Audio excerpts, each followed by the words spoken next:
Aya, nipema wameweka. Nipema wamepiga juu. Ona ujinga. Ona. Ona pema. Ona pema.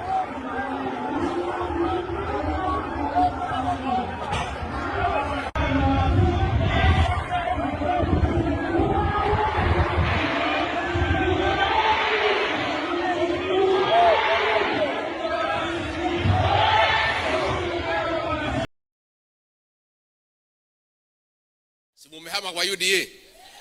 Sasa nyinyi msijali, chama yetu iko tayari, tukijitayarisha mambo ya uchaguzi pole tukisubuana na huyu jamaa, lakini msikuwe na wasiwasi.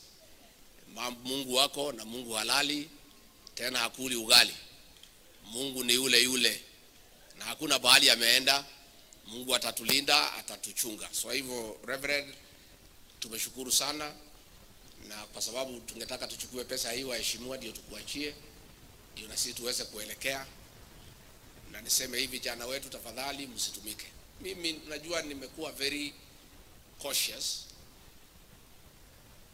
and I have been very careful and tolerant, telling our young people not to agree to fight back, because mpango ya rais ni atumie hivi vijana yetu ya hii nyumba yetu kutoa vita, ndio na sisi tutoe vijana wetu wapigana na hao, atuchekelee Wakikuyu wanapigana.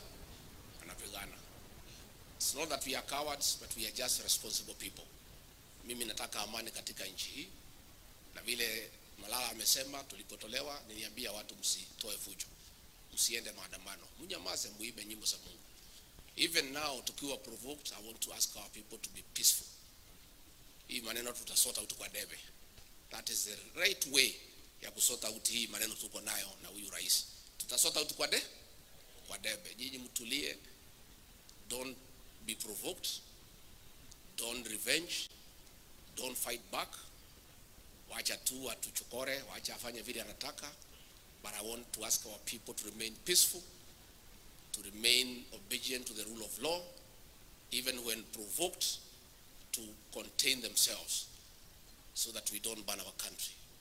And that is a commitment that I have given to this country as a responsible leader. I will not agree to be drawn into responding to violence, because I can see that is what they are trying to do. So that we can fight back, so that this country can burn, and then they can have an opportunity to postpone the elections. Tunakuonea itini wewe, tumekusoma. Tunamuonea ke kwa umoja dayo. Let's be peaceful, and even if we are provoked, we try to contain ourselves, na Mungu atatusaidia.